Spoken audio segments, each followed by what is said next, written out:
Bonjour, je suis Berrita del Bingo. Non, je déconne, je suis Guillaume Lopez. Bienvenue dans Manga en 2-2. Enfin, pas que manga, ni même en 2-2.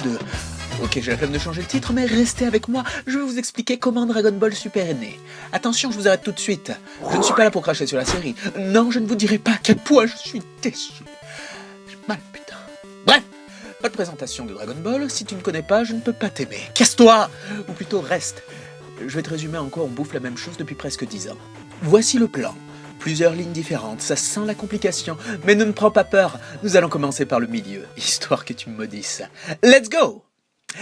Après les formidables jeux vidéo Dragon Ball Budokai sortis sur PS2 et GameCube, Dim s'attaque à la console portable de Sony, la PSP, avec les Shin Budokai.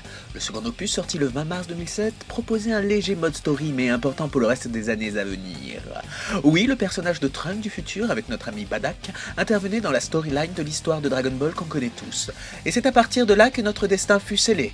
La franchise Dragon Ball s'est consacrée à ces personnages pour nous faire manger du nouveau dans chaque dérivé.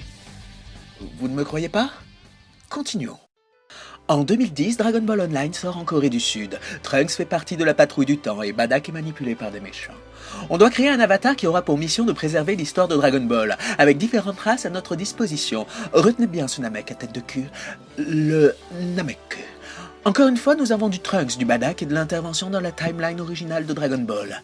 C'est là que Dims et Bandai ont flairé la beauté commerciale. C'est là qu'ils se sont dit qu'avec une telle approche de l'univers, ils pouvaient vendre des produits. Et qu'est-ce qui rapporte beaucoup sur le sol japonais? Les salles d'arcade. C'est dans ces mêmes salles que Dragon Ball Heroes naquit fin 2010, avec création d'avatars. Retenez bien ce Freezer, Trunks et la patrouille du temps, intervention dans la timeline originale, mais cette fois-ci on multiplie les possibilités, car Dragon Ball Heroes est un jeu qui a pour but de vendre des cartes. Ainsi, grâce à celle-ci, vous les déposez sur une borne qui fera apparaître votre personnage à l'écran. Les skins des personnages sont les mêmes que ceux des Budokai. La nouvelle révolution est en marche, le fonds de commerce aux possibilités infinies s'étend pour proposer absolument toutes les idées de transformation possibles et inimaginables. C'est là qu'on va avoir les influences extérieures prendre le pas sur ce jeu. Et c'est maintenant qu'on va causer fantasme. Le fantasme de différentes personnes sur la série Dragon Ball a créé des mangas indépendants, des fans mangas prenant l'univers de Dragon Ball pour se laisser aller dans différents délires. Je vous en parle puisque, comme vous avez pu le remarquer, Dragon Ball Heroes ne se contente pas de créer des races, elle invente également des transformations et autres fusions délirantes jusqu'alors inédites par rapport à la série principale. À défaut d'avoir de l'imagination, Bandai, Dims vont alors piocher dans différentes idées à leur disposition. Leur disposition, c'est vous, chers fans. Sur cette image, vous voyez Badak en Super Saiyajin. Comment a-t-il pu en arriver là? Remontons en 2005, une fille du nom de Gichi réalise ses propres fantasmes sous forme de fan manga, doujinshi en japonais, en réalisant des histoires d'amour homosexuel entre Goku et Vegeta. On appelle ça du yaoi. Son Goku, tu vas sucer la puissance du prince des guerriers de l'espace. Mais pas seulement, elle réalise aussi des histoires humoristiques. Ses fans mangas sont connus sous le nom de Dragon Ball Power Level 69. Repérée pour ses blagues et maintenant connue sous le nom de Naohoishi, elle travaille pour le V-Jump, un magazine qui sert plus de catalogue de produits dérivés avec news des séries animées et jeux vidéo tirés de licences, dont Dragon Ball. En 2008, nous avons un animé avec un Goku qui commence fermier, deux méchants qui attaquent la Terre lors d'une fête, écrit en partie par Toriyama, qui ressemble dans les grandes lignes au film Battle of God, mais on y reviendra. Suite à cette OAV, il y aura une adaptation manga l'année d'après par Naohoishi, qui l'année suivante encore réalisera les premiers chapitres de Dragon Ball SD que vous pouvez vous procurer aujourd'hui chez Glénat. En 2011, elle réalise enfin son propre projet original officiel, Episode of Badak, avec le père de Goku transformé en Super Saiyajin qui apparaîtra donc dans... Dragon Ball Heroes, bah ouais, faut suivre. Dans les images, vous avez pu remarquer le formidable Son Gohan Super Saiyajin 4. Création originale? Pas du tout. Vous vous rappelez sans doute des premiers fakes sortis à l'aube d'Internet au débit? Non?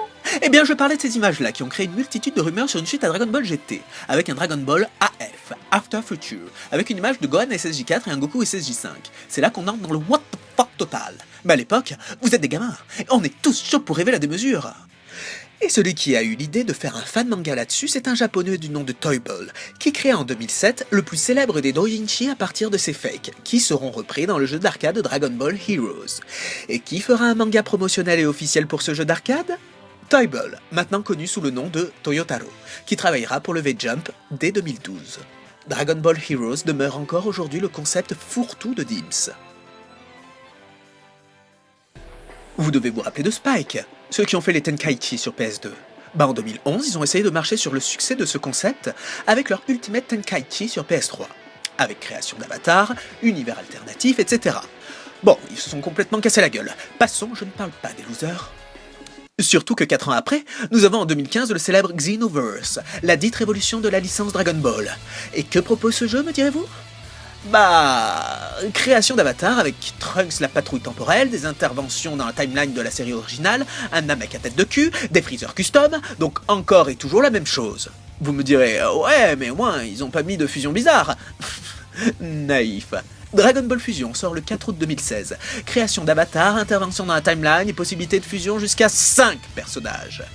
Bon, tu me diras, au moins, il n'y a plus de Trunks ni de Badak. Dragon Ball Xenoverse 2 va sortir cette année 2016. Trunks, Badak, Avatar, bref, maintenant tu connais la chanson. Et Dragon Ball Super là-dedans. Allez, on repart en arrière pour la dernière ligne droite. En 2013, on a le film Battle of God réalisé par la Toei, aux multiples retakes. Le premier teaser avait hypé les foules, puis le trailer l'avait enflammé dénonçant que Gohan ne pouvait pas être en Super Saiyajin, ce que la Toei corrigera pour le film. La première diffusion avait de nombreux problèmes de raccord, ce qu'ils corrigèrent par la suite. Le premier script devait avoir un méchant lézard, Toriyama a voulu un méchant chat. Il devait y avoir une transformation musclée, mixte entre SSJ 3 et 4, Toriyama a voulu un mec roulé en Kaioken. 2 ans après, on a le film La Résurrection de F, du Freezer, du Swap Color, bim, nouveau film, gros succès, et donc on a une série TV annoncée. Dragon Ball Super, qui réalise le gros fourre-tout. A noter que Toyotaro, qui fait des mangas promotionnels pour le jeu d'arcade Dragon Ball Heroes, va réaliser également le manga promotionnel de la série TV, 2 mois après la sortie du film. Puis le mois suivant, la série commençait. Dragon Ball Super démarre donc avec un Goku fermier, comme pour l'OAV de 2008, qui reprend les 2 premiers films pour ensuite nous mettre une sorte de Namek à tête de cul violet, un avatar de Freezer, et évidemment, l'intervention de Trunks du futur avec un Goku méchant, sorte de Badak méchant. Voilà, Dragon Ball Super c'est ça, un mélange commercial de tout ce qui se fait depuis 2007. Bon allez, partage la vidéo et like. Ciao!